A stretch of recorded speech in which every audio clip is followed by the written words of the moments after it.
Estaremos iniciando entonces con la evaluación de la columna. ¿Ya?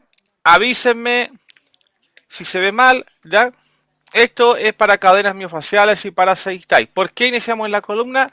Esto a causa de que en la columna están todos los, entre comillas, centros, ¿ya?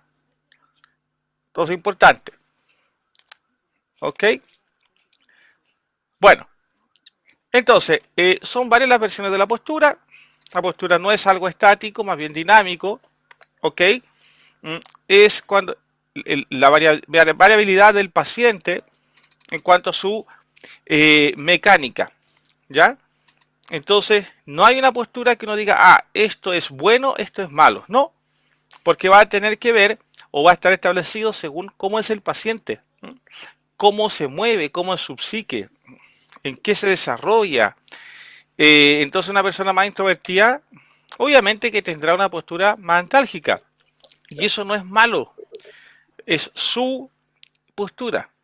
Entonces eso de que no, es que si andáis muy jorobado con la...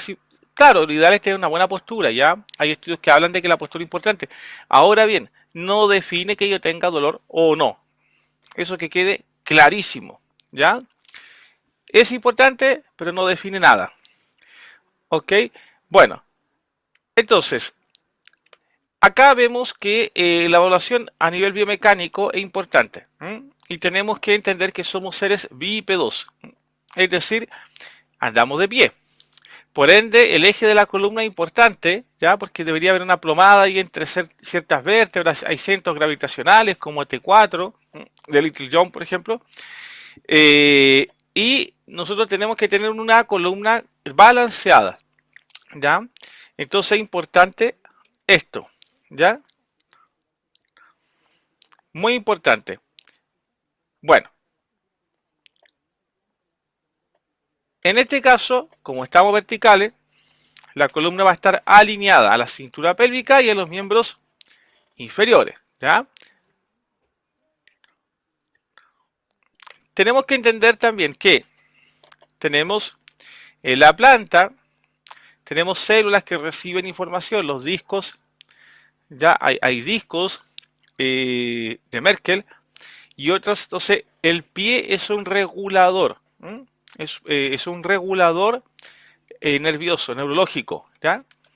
Entonces el pie no es simplemente que yo lo uso para caminar, no, él regula cómo yo estoy en mi postura. Entonces es importante aquello. Tenemos otras áreas reguladoras como la mandíbula, el oído y los ojos. ¿Ok? Bueno, acá ya vamos a ver lo que es el apoyo podal. ¿Ya?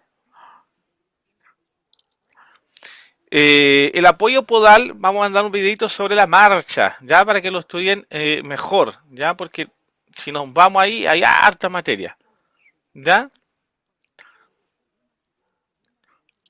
Entonces, tenemos también receptores musculares, como el uso neuromuscular, el órgano tendinoso de Golgi, y tenemos otros que van a dar señales aferentes al cerebro, que va a transmitir la respuesta indicada. ¿Ya? Entonces, el uso muscular va a regular el tono muscular, porque tenemos músculos que son tónicos y fásicos. ¿Qué quiere decir esto? Tenemos músculos que regulan la postura, que son los tónicos, ¿ya? Y tenemos músculos que son más de contracción veloz, pero corta, ¿ya? Como los músculos de a veces del miembro superior. Entonces, van a regular este fenómeno, esta postura, ¿ya?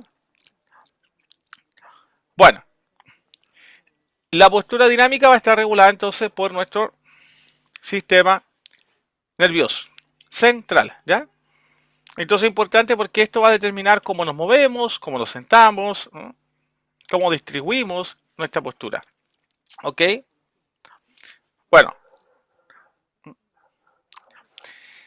digamos que la locomoción es el medio por el cual el ser humano se mueve, literalmente. Entonces acá hay el fenómeno de la marcha, ¿cierto? Cómo yo camino, cómo me estoy distribuido, ¿ya? Si ustedes se han fijado, hay gente, sobre todo ejemplo, que algunos caminan con la cabeza más hacia abajo, otros con la pelvis chueca, ¿cierto? Más desalineado a la izquierda, asimétrico. Entonces, el tema de locomoverse va también a ser relevante porque nos va a mostrar cómo el paciente se mueve, ¿ya? No como yo quiero que se mueva, ¿ok? Bueno, aquí entender lo siguiente. En el ser humano el tema de la marcha es importante porque va a generar un fenómeno en el cual vamos a ir distribuyéndonos, digamos, nuestros dos pies. Entonces hay un ciclo que es el ciclo de la marcha. Ya ahora no lo vamos a estudiar porque no viene a colación esto, pero es importante porque se van a ir activando o se van a ir relacionando otras estructuras. Cuando yo doy un paso, se activa el dorsal ancho contralateral. Imagínense ustedes. ¿Ya? Acá ya nos vamos a un breve resumen, ¿ya? De lo que es la propiocepción, ¿ya? Entonces, la propiocepción es la idea o la valoración o lo que sentimos en relación a nosotros mismos. ¿Qué quiere decir esto? Yo estoy sentado y yo sé cómo estoy sentado. Cierren sus ojitos ahí. Y ahora traten de revisar cómo están sentados. ¿Están rectos? ¿Tienen un brazo más abajo? ¿Un hombro más hacia atrás? ¿Cómo están sentaditos? Eso es la propiocepción. Es como yo, la autoconciencia, propiocepción, ¿cierto? Entendimiento de cómo yo estoy distribuido. ¿Ya? Bueno, la sinestesia está relacionada a los receptores a nivel de músculo y tiene que ver con la habilidad de saber dónde está mi ejemplo, mi brazo o cualquier otra área de mi organismo en movimiento. ¿Ya? Entonces, cuando yo voy a agarrar, qué sé yo, una cuchara, yo sé que estoy llegando a la cuchara por la sinestesia. Si no, no tendría una buena motricidad. ¿Ya? Bueno, acá vemos un sistema que es importante para el equilibrio, que es el sistema vestibular. ¿Ya? Entonces está ubicado en el oído medio y nos ayuda al equilibrio. Por eso que cuando hay inconvenientes a nivel de cristales en esta zona, la laberintitis, el ser humano se desorienta, ¿no? ¿Ya?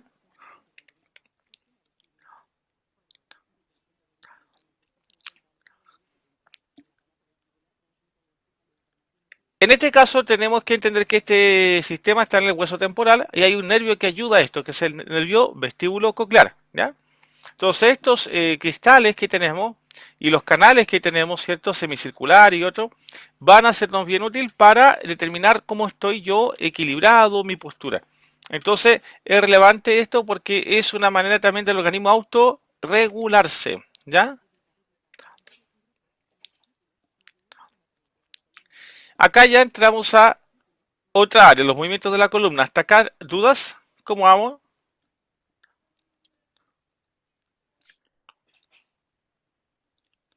Si hay dudas, Bien, bien, muy bien, todo bien.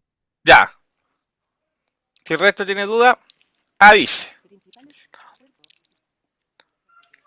Ya, esperemos un poquito. Ahí sí.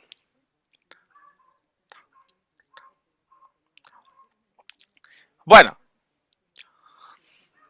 tenemos que entender que los movimientos de la columna vertebral van a ocurrir entre vértebras en tres planos, ¿no? En resumen, tenemos un movimiento de flexión-extensión, tenemos un movimiento de inclinación lateral o lateroinclinación y tenemos movimiento de rotación. Entonces, cuando una vértebra inclina hacia un lado, rota hacia el lado contrario. Son las leyes de Freitag. ¿Ya? Bueno, acá es importante entender que los rangos articulares son mayores en columna cervical y lumbar porque a nivel de columna torácica está delimitado por las costillas, ¿ya? Entonces tenemos articulaciones ahí como la costovertebral, ¿ya?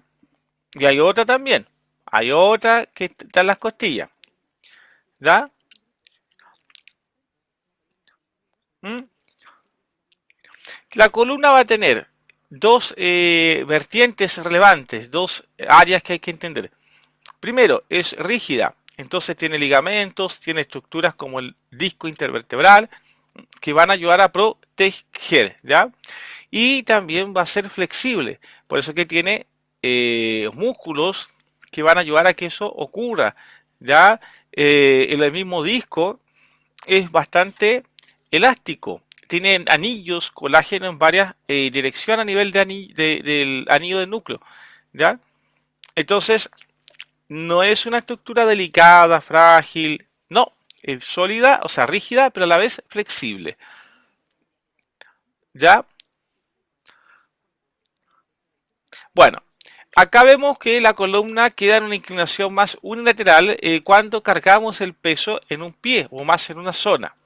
Ya, entonces eso es normal, pero cuando sucede de manera recurrente, frecuente, va a generar inconvenientes a nivel de adaptación y a nivel de fibrosis incluso en algunos músculos, ligamentos.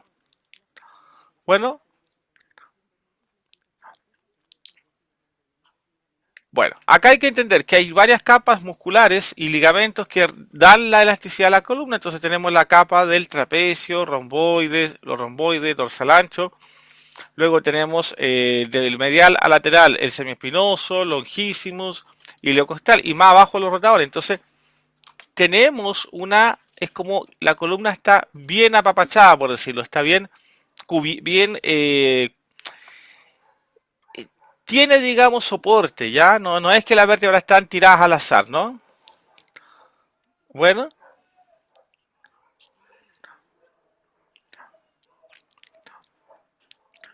bueno, las curvas de la columna no son patológicas. Entonces, ¿qué quiero decir con esto? Cuando tenemos unas hipercifosis, cuando tenemos, perdón, una cifosis, en este caso torácica, una lordosis lumbar, eso es normal. Cuando esto es exacerbado, ya entran las patologías porque eso va a generar inconveniente a nivel de discos y ligamentos en la columna, ahí y en otras áreas. ¿Ya? Entonces,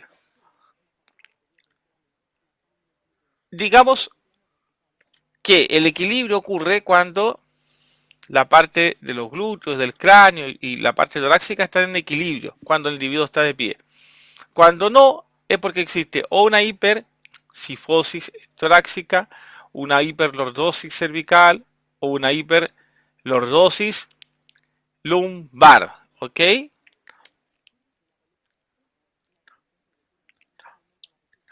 ¿Para qué son las curvas? Bueno, para el aumento de la resistencia. Si la columna no fuera curva, ¿qué habría?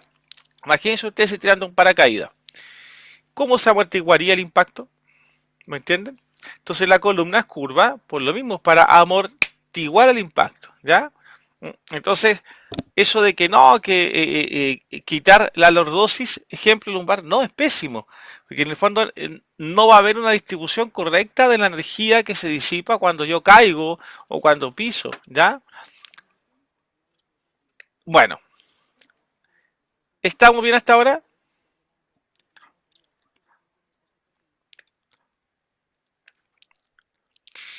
A nivel de división de raquis, tenemos la visión anterior y posterior. Entonces, la anterior tiene que ver con los pilares, ¿cierto? Los cuerpos vertebrales que dan soporte.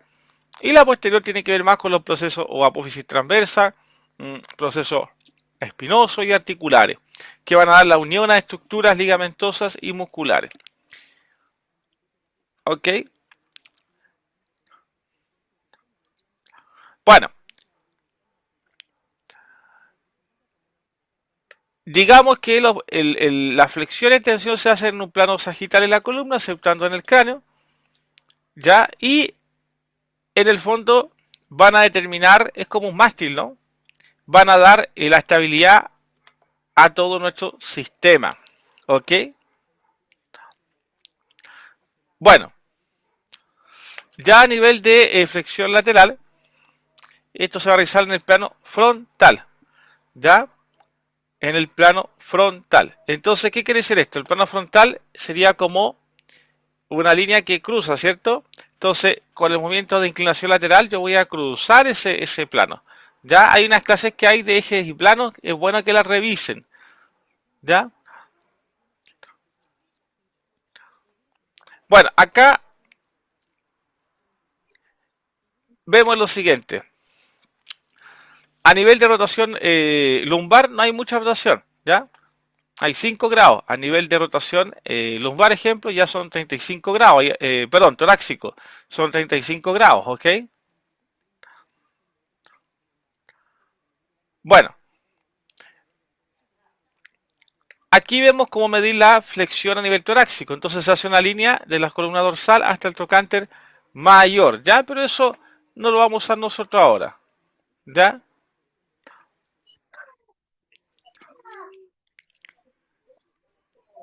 Aquí vamos a medir la línea antero-lateral, pero con el trocánter mayor solo que por delante, ¿ya? Acá es importante lo siguiente, todas estas medidas las vamos a ver más profundamente, pero es importante entender que tengo que saber evaluar si un parámetro está bien o no, ¿ya? Bueno, acá listesis es un término, no sé si lo han escuchado, ¿ya? Pero en el fondo significa deslizamiento contra la acción de un cuerpo. Entonces, por eso es que se denomina, al oído del término, anterolistesis o retrolistesis. Ya, es eso, cuando la vértebra se desplaza hacia adelante es anterolistesis, cuando se desplaza hacia atrás, retrolistesis. ¿Ok? Bueno, en la columna hay algunos movimientos de acoplamiento, que es lo que yo les comenté en la ley de Freire. Entonces, algunas vértebras van a moverse en grupo, ¿ya? Y eso es importante porque a veces es un grupo de vértebras que está con inconveniente, ¿ya? Entonces, Lockett fue el que descubrió esto en el siglo XX, ¿ya?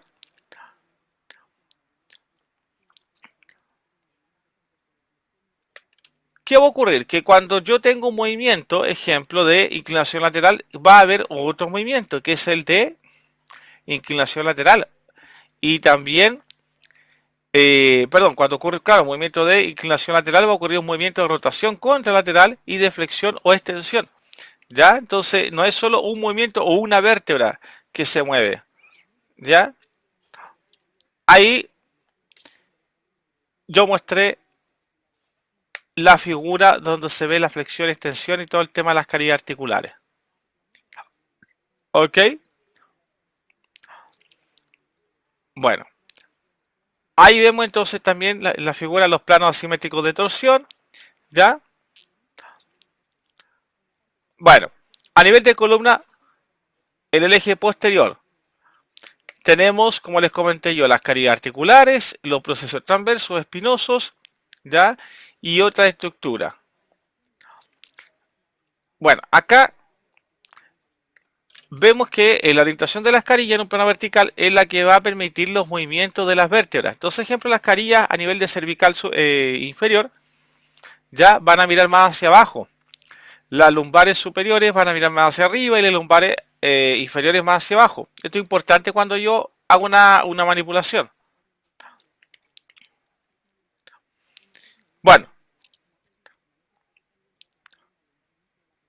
vamos a entender lo siguiente. Cuando yo hago un movimiento de flexión, la pelvis se mantiene estática. Lo que flexiona es la columna. Por eso es que tengo que flexionar rodillas cuando me agacho. ¿Ya? Aquí vemos y estamos ya analizando parámetros en este caso. ¿Ya? Entonces, en la columna lumbar, la flexión en general va hasta unos 15 grados. ¿Ya? Perdón, en los últimos 15 grados. Ahí ya se inicia. ¿Ya? Es importante esto porque cuando llegamos a estos 15 grados ya la flexión no se realiza como debería. ¿Ya? Es importante esto porque ahí se van a inhibir los músculos paravertebrales y se van a activar los psoas y los rectos. ¿Ya? Importante aquello. ¿Dudas hasta ahora? ¿Estamos bien? Si no entienden algo, avisen.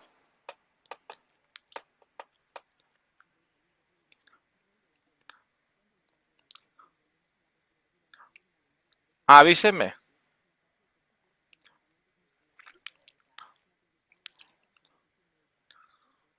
Bueno, acá vemos el ritmo lumbopélvico, entonces la pelvis estabiliza, ¿no? Cuando yo hago una extensión y la pelvis a través de fascias y músculos va a hacer que la columna tenga estabilidad y que en el fondo no genere una hiperextensión. Y la pelvis va a retornar a su lugar, entre comillas. ¿Ya? Bueno, vamos a meternos de lleno a los test, ¿ya? De columna. ¿Ok? Bueno, bueno. Hasta acá, chiquillos, ¿cómo vamos? ¿Vamos bien rápido o disminuye un poco la velocidad?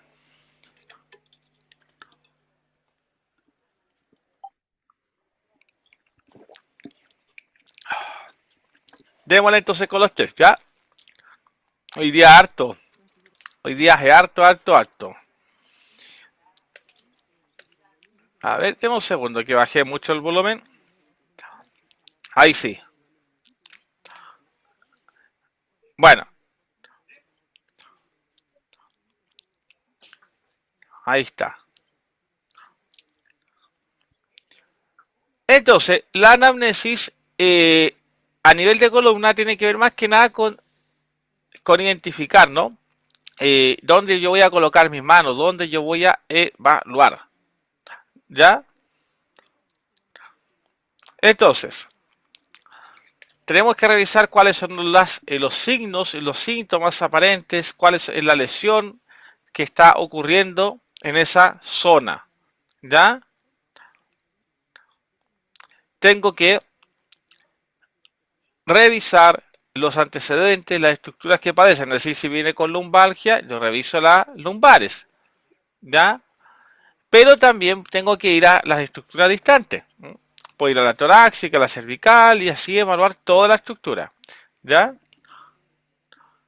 A nivel de palpación, es importante entender que a nivel de tejido conjuntivo o conectivo esto es relevante porque cuando existe una vértebra con alguna patología, a nivel de paravertebrales me va a dar una fibrosis o voy a sentir más dura la zona, ¿no? Entonces ahí con eso voy a tener ¿cómo decirlo? Una entrada, ¿no? De qué es lo que realmente puede estar ocurriendo, ¿no? Porque a veces el paciente dice que no tiene nada en la columna, pero tú vas revisando y si hay zonas que requieren, ¿no? Un tratamiento, ¿ok?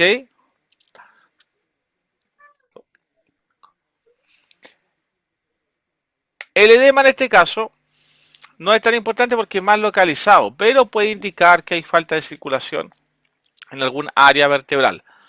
¿Ya? Entonces, tenemos como método también el pinzado rulado, pinza rulé o el rulo, ya que nada más es que tomar entre mi pulgar e índice medio el tejido, ¿no? A nivel paravertebral e ir subiendo con este pliegue, ¿ya? Y así voy revisando.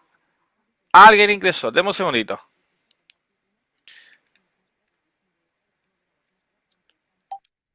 A ver, alguien ingresó.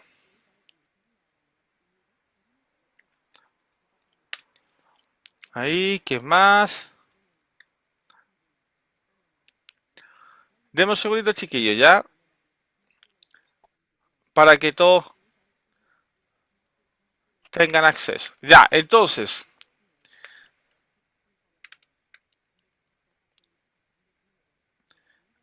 ahí estamos. Entonces el pinzado rodado tiene que ver con esto, con tomar, ¿cierto? Este rollo de tejido y ir, moviéndolo.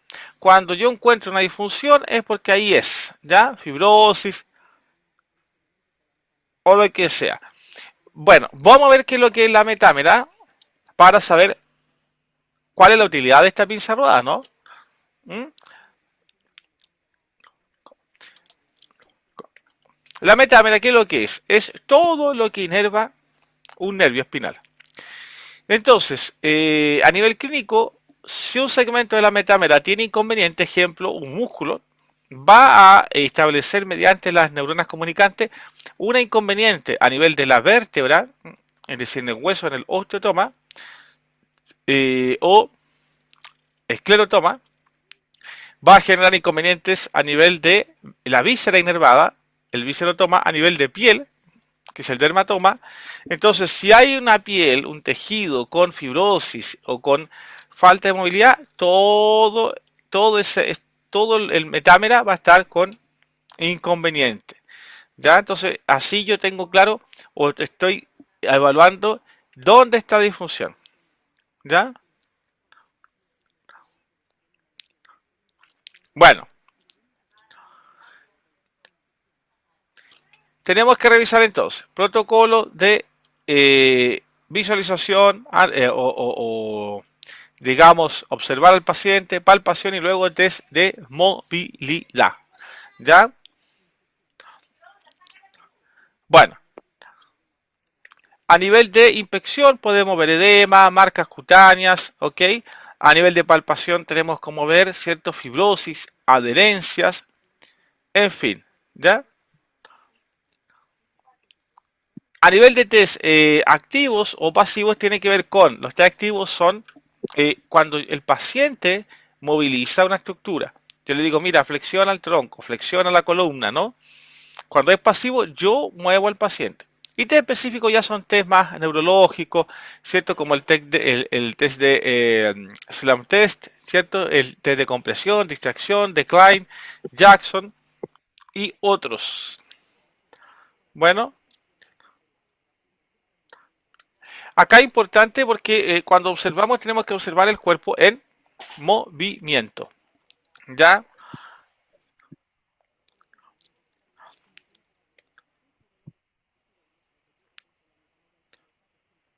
Sí, claro. Déjame subir. A ver. Aquí estamos.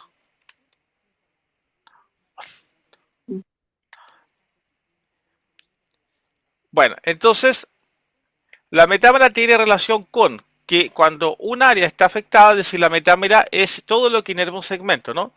Así, es decir, si yo tengo un inconveniente a nivel de un músculo, el área que también inerva las otras áreas va a estar con inconveniente. Me refiero que sale del mismo nervio, ¿no?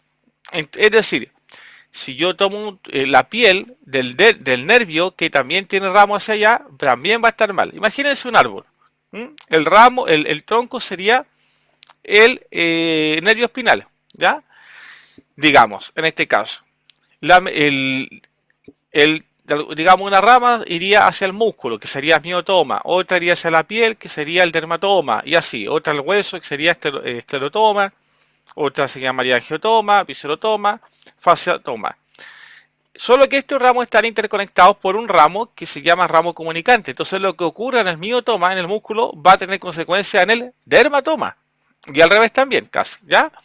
Por eso que si yo hago la pinza rodada y me da mal el dermatoma, es decir, el nervio que está en la piel, yo tengo certeza de que además hay un músculo que está con disfunción, una víscera, un hueso, que es el proceso espinoso en general de la vértebra, y otras áreas también, ¿ya? Eso es. Entonces la pinza rodada, cuando yo tomo este pliegue para ir volando, me sirve para eso, ¿ya? Ujú. Bueno, déjeme ahora volver. ¿Dónde estamos? Aquí estamos.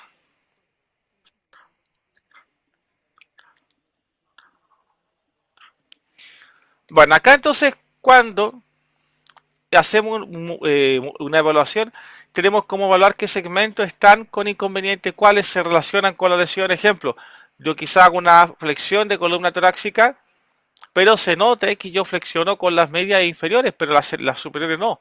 Entonces tengo que revisar eso. ¿Ya? Bueno, las pruebas pasivas son cuando yo ayudo al paciente, yo llevo a los movimientos, ¿ya? De flexión, todos los movimientos en general, ¿no? Y voy revisando cuál va bien y cuál no. La activa cuando el paciente lo hace.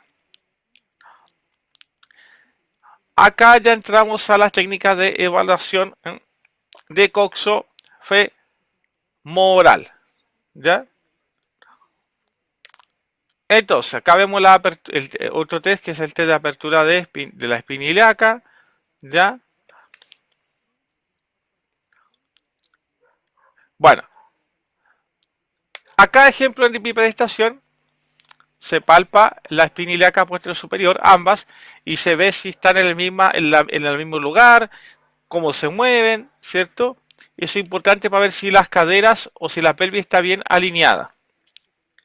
¿Ya?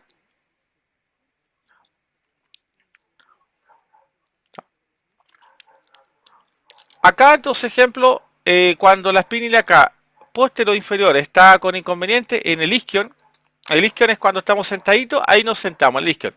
Cuando esta está mal o va inferior es porque en general los isquiotibiales están cortitos. Ya cuando está la espina ilíaca posterior superior más hacia arriba, ya tiene que ver con los cuadrados lumbar, con otros músculos. Entonces, hay que evaluar todo eso. ¿Ya?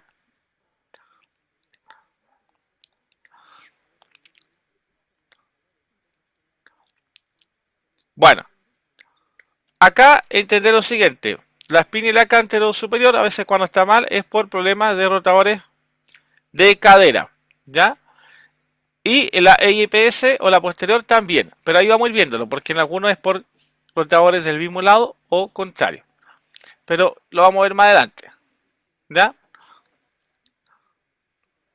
Bueno, acá cuando realizamos una flexión, ¿no?, del paciente, del tronco, vamos a analizar si las dos apes están iguales, es decir, si una sube más que la otra o no.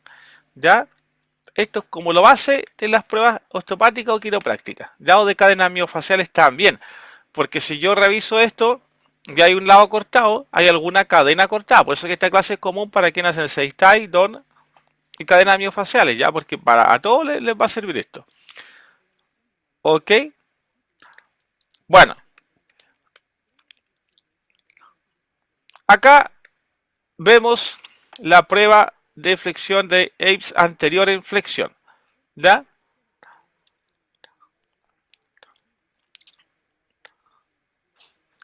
Acá vemos que si una es más alta que otra, indica que el sacro está con inconveniente. Y si el sacro está con inconveniente, va a conectar con cadenas hasta el cráneo. Miren qué loco, ¿eh?, por los paravertebrales. ¿Ya? Acá, estimados, hay una prueba que nosotros estimulamos, hacemos un empuje en la espina ilíaca anterior superior. Y también se puede hacer en la posterior superior, digamos. Que yo empujo como tratando de juntarlas y luego las separo. ¿Ya? Entonces esto también va a servir para ver si hay un inconveniente ya a nivel sacroiliaco. ¿Ya? Si es que hay dolor. ¿Ok? Bueno, acá nos vamos ya a la espina ilíaca antero superior. ¿Ya? Acá ya vamos a ver las pruebas de movilidad iliosacra en bipedestación o sedestación. ¿Ya?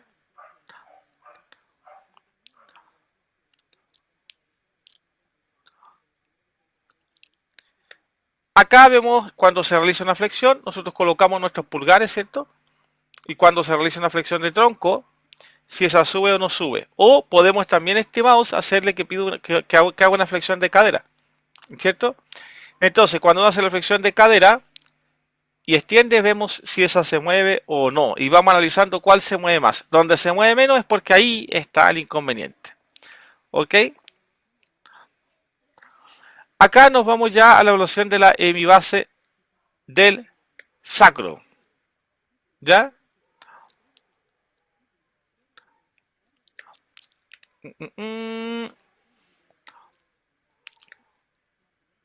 Demos un segundito.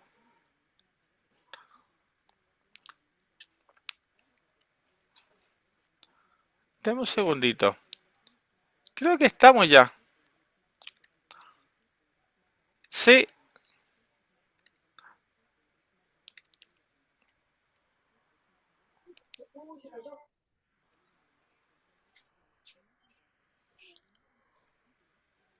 aquí está. Ahora sí. Acá estoy mostrando las imágenes por si acaso, para los que no ven. ¿Ya?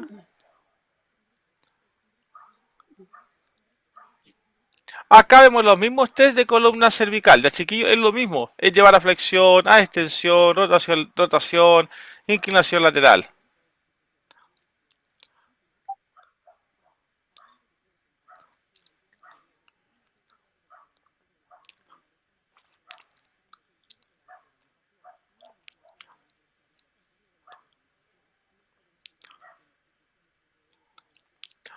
Acá, miren, algo importante.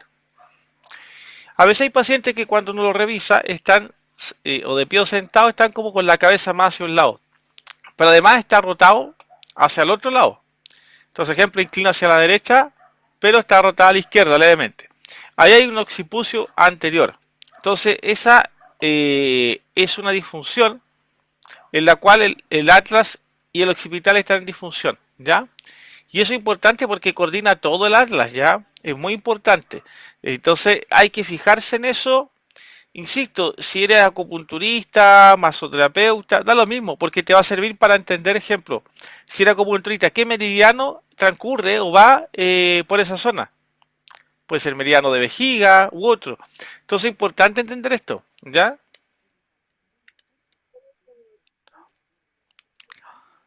Acá vemos el occipucio anterior derecho.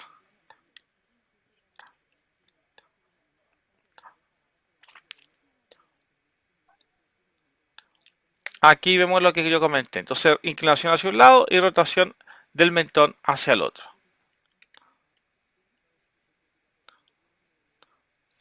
Bueno, acá el occipucio bilateral anterior es cuando la persona tiene como el cuello cortito.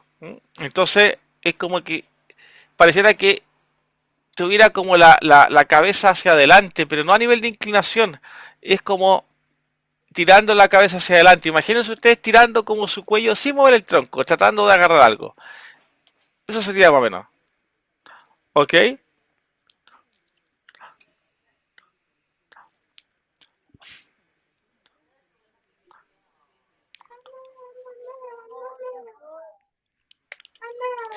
Acá es importante entender lo siguiente. Cuando ocurre esto, los ECOM están cortos. Entonces, eh, es como que se acentuaron la hiperlordosis en la columna, como que estuviera más curva. Pero en el fondo, más que una hiperlordosis, es que la musculatura anterior está muy tensa. ¿Ya? La nivel posterior es lo contrario. Es como que hubiera una rectificación cervical. ¿Ya?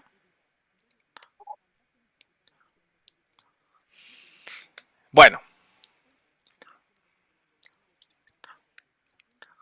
acá nosotros vamos a palpar ya a nivel cervical. Ya vimos el lumbar, ahora a nivel cervical. Entonces el paciente sentadito, nosotros vamos a tocar el occipital bilateral.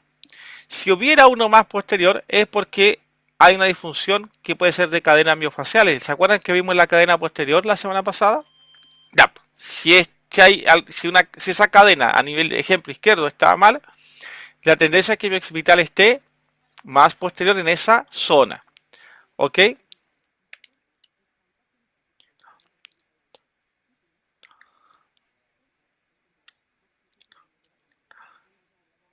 Aquí vamos a entender lo siguiente. Vamos a colocar algunos casos. Entonces, si hay un paciente con un occipucio unilateral anterior, el dedo que está en el occipital lo vamos a sentir más hacia adelante, ¿ya? Que el otro. Entonces ahí yo digo, lo más viable es que hay un occipucio anterior, ¿ok?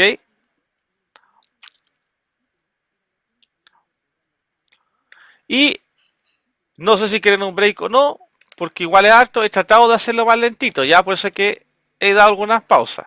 Díganme, ¿damos algún break o seguimos nomás?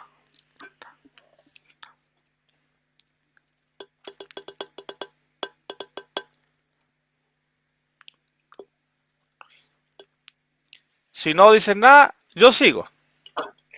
Para mí no hay problema, Marcelo, pero sí puede tener que darle una vuelta a la clase en revisarlo. Sí, es harto, ¿no? Es harto.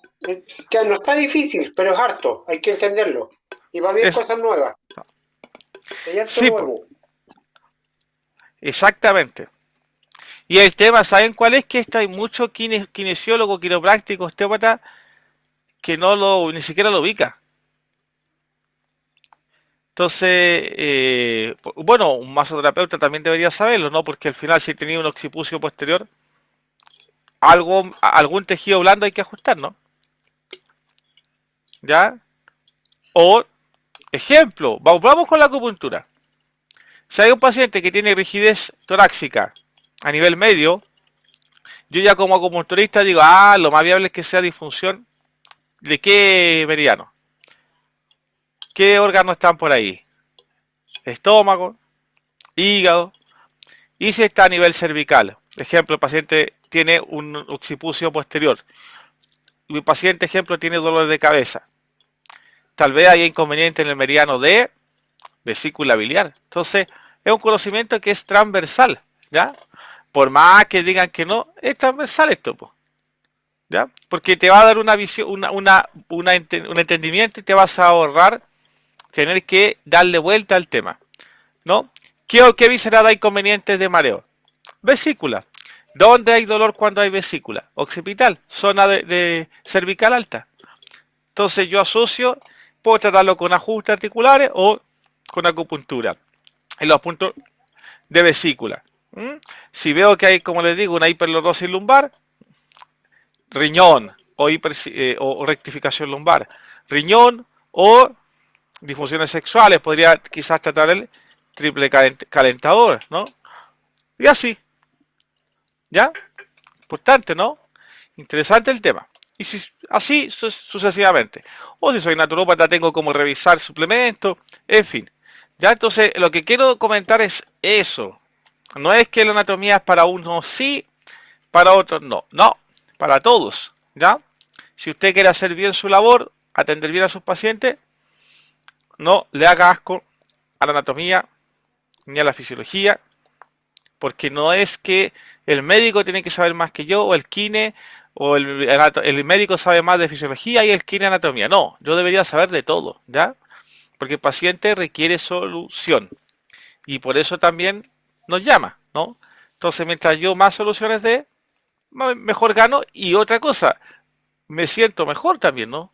Porque de repente no solucionar al paciente sus temas es malo. O sea, la idea es, hay un tema ahí de resultados, ¿no? Bueno, continuemos.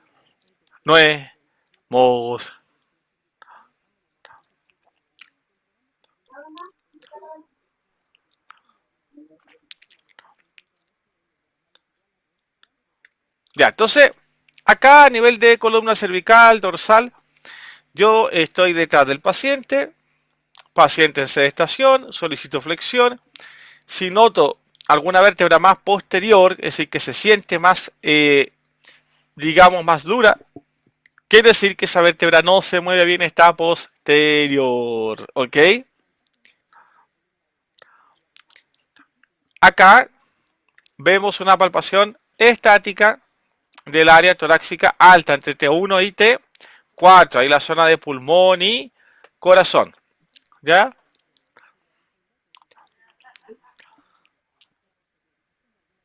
Acá lo mismo, extensión cervical y vemos si hay alguna vértebra que se nota más, ¿ok? También tenemos cómo hacer un test de movilidad por proceso transverso o apófisis transversa. Entonces con nuestros dedos pulgares o con el índice medio tocamos cada proceso transverso y vamos movilizando. Y ahí analizamos cuál está más rígida, ¿ya? También es relevante, ¿ok?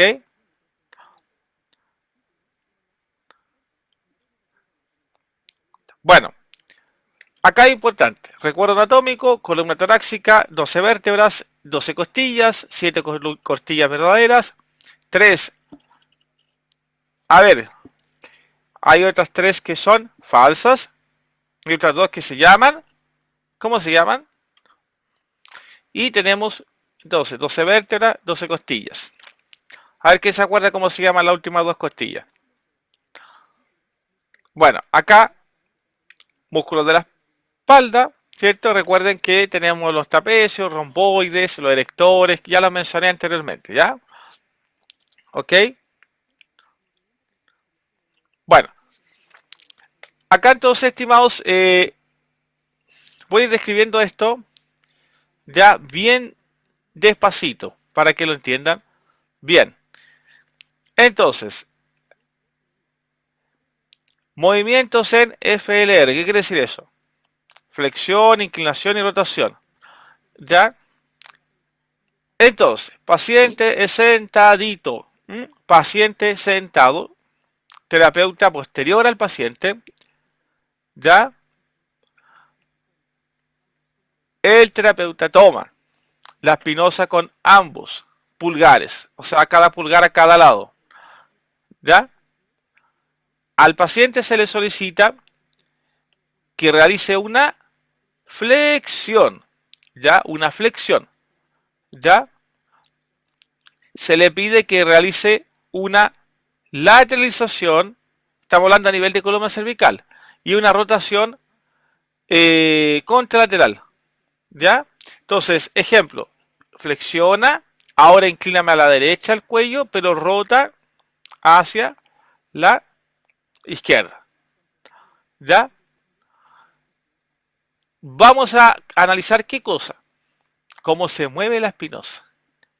Si no se mueve bien es porque hay una restricción, ¿ya? Entonces, si vemos que en uno de los sentidos hay bloqueo, nos va a confirmar que hay una disfunción en flexión, inclinación lateral y rotación. ¿Ok? Esto más de osteopatía y quiropraxia, pero va también para cadenas, chiquillos. Yo sé que esto es harto, pero bueno. Ya, aquí vamos a ver movimientos mixtos en EL, ¿cierto? En este caso, en ELS. Entonces, movimiento ahora en extensión, rotación, inclinación. Quiere decir que es lo mismo, solo que ahora en vez de flexión, solicitamos una extensión cervical. ¿Por qué cervical? Porque cuando yo extiendo la cervical, las torácicas en general, las de T1 a T4 se van a mover, ¿ok? A nivel de palpación de tejidos blandos, puedo hacerlo con pinza rodada, ¿ya? Y puedo hacerlo con puntos gatillo, ¿ok?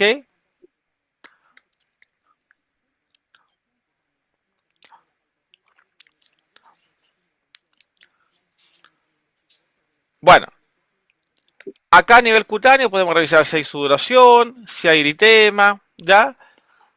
Voy a avanzar un poquito, chiquillos, porque si no, vamos a terminar a las 11.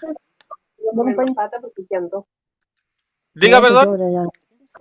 Pero mañana, no, tampoco. No, mañana vemos. No, o sea, empezar Bueno, entonces, demos un segundito. Acá vamos a hacer una evaluación profunda también a nivel de músculos, ¿ya? Está partido en la mitad. Entonces vamos a hacer una evaluación profunda tocando los músculos paravertebrales, ¿ya? También para ver los músculos cómo están, ¿ya?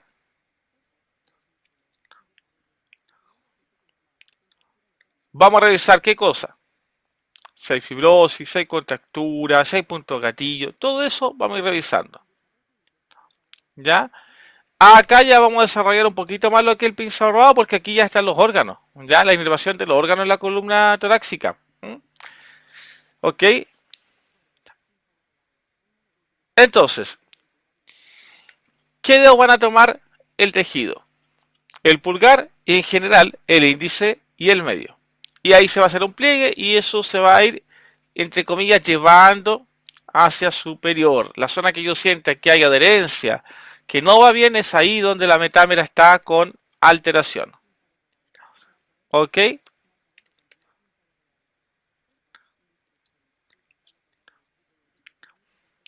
Bueno, en este caso el pinzado rodado es una técnica bien actual porque ayuda, primero, a soltar tejido, segundo, a activar, cuando yo lo hago más estirando el tejido, activar el sistema simpático. Y además me sirve para diagnosticar que existe alguna zona con inconveniente a nivel de nervios. ¿Ok? Entonces es bien útil. ¿Ok? Entonces, va a tener, digamos, algunas áreas, ¿no? Toma del tejido, despliegue o toma del pliegue, despliegue, es decir, se levanta y luego se va llevando el pliegue hacia adelante o hacia arriba. ¿Ok?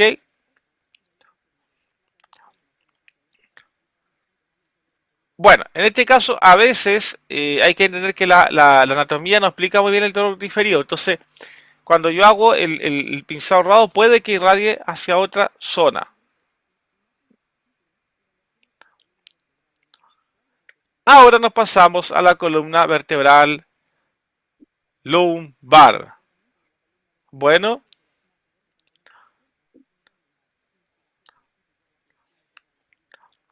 entonces, en inspiración tiene que ver con flexión. Y las carillas, ¿qué pasa? Se separan. Cuando hay extensión, expiración, y las carillas articulares se aproximan. ¿Ya?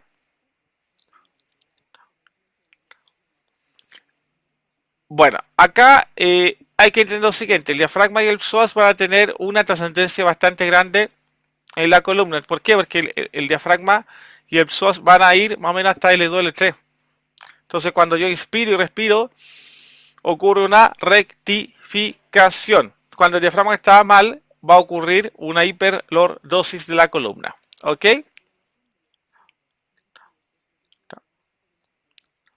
Bueno, acá, importante, dentro de los test de columna lumbar, tenemos cómo aplicar el pinzado rodado, pero aquí es unilateral. Bueno, en general es unilateral, ya no lo hagan en los dos lados de una. Vamos de manera ladito a ladito, despacito, como dice la canción, ¿ya? Pero unilateral. ¿Ok? Bueno, podemos hacer las evaluaciones en bipedestación, sedestación y también en prono. ¿Ok? Bueno,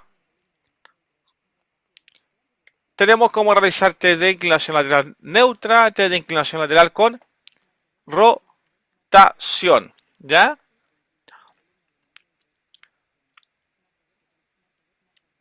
Denme un segundito. A ver. Aquí está.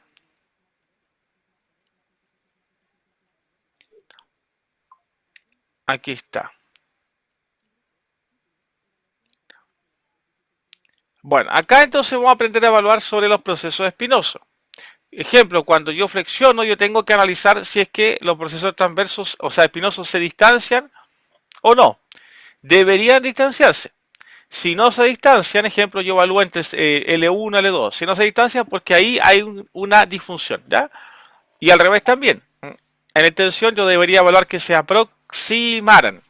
Si eso, digamos que deja de suceder, es porque hay un inconveniente en extensión. ¿Ya? Entonces, ¿cómo lo vamos a hacer? De pie o sentado, como les dije, evaluamos el movimiento dinámico. Y también tenemos como evaluarlo en prono. ¿Ya? Entonces, en prono vamos realizando distintos movimientos en la columna. Si es extensión, empujamos el proceso o la posición espinosa hacia caudal, hacia los pies. Si es flexión, la empujamos hacia el cráneo. Rotación, la empujamos hacia los lados. ¿Ya? Y así sucesivamente. Sigamos.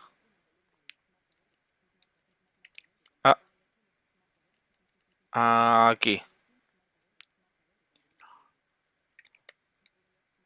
Demos un segundito. Bueno, acá vamos a hacer un test bien importante que se llama test de Dowling, ¿ok? Entonces, este test se realiza con el paciente boca arriba, ¿ya? Es indispensable para revisar la pierna corta, para decir falsa pierna corta o no, ¿ya? En este caso, ayuda a evaluar si hay inconveniente sacro-ilíaco, ¿ya? En este caso nos va a ayudar a entender si existe una lesión y el lado. ¿Ya? Es importante esto porque hay gente que no lo usa. ¿Ya? Entonces aquí vamos a ver si hay inconvenientes sacroiliacos, de ligamento, ¿ya? En este caso, ligamentos de cadera. ¿Ok?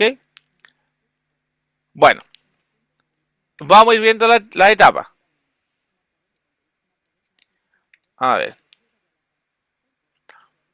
Bueno, ¿cómo lo hacemos? Vamos a hacer un movimiento mixto, ¿ya? Entonces se hace una aducción y una ligera flexión, ¿ya? En este caso también se hace una flexión de rodilla y se hace un empuje en la rodilla, ¿ya? Luego se estira la pierna y se ve si las piernas siguen iguales, ¿ya?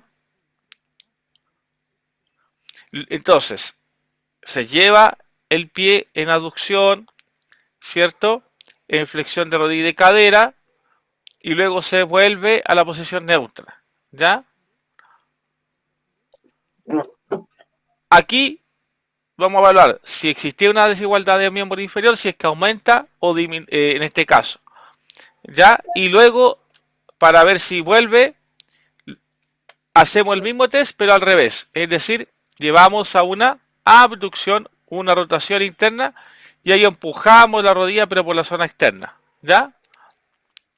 Y ahí si la pierna vuelve a estar, digamos, como antes, es porque hay un tema ya más sacroiliaco. Es difícil de explicar, pero de ahí a ver si les mando el test. ¿Ya?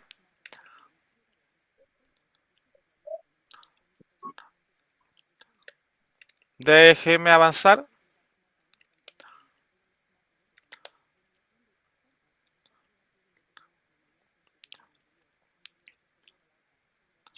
Bueno, aquí, estimados, vamos a evaluar la espina ilíaca anterior superior. Entonces se evalúa, ejemplo, midiendo, ¿no? Hasta el ombligo. La derecha, luego la izquierda. Y vemos si mide lo mismo. Si no, es porque hay alguna que está más anterior o superior. ¿Ok?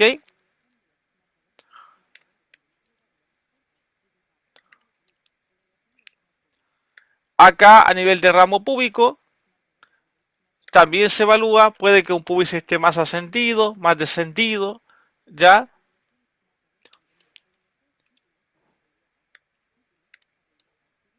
Déjenme ver qué más es importante para ustedes.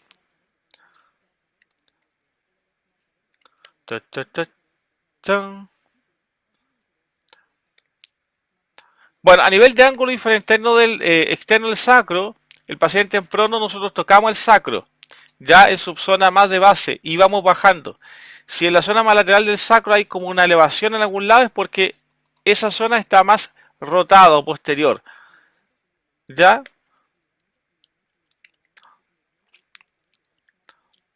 Ya, estimados, yo creo que por hoy hasta ahí estamos bien. ¿Ya? Hasta ahí estamos bien. Solo recordad que a nivel de ligamento y de lumbar, es importante también revisar en prono, ¿cierto? Ubico L2, L3 y vamos a ver el ligamento que está ahí y lo evaluamos. ¿Cómo hago para silenciar eso? Están las técnicas de Jones que son de punto gatillo. Entonces los ligamentos yo los trato con técnicas de punto gatillo, ¿ya? Queda un poco más, pero tampoco quiero darles como caja, ¿ya? Demos un segundito.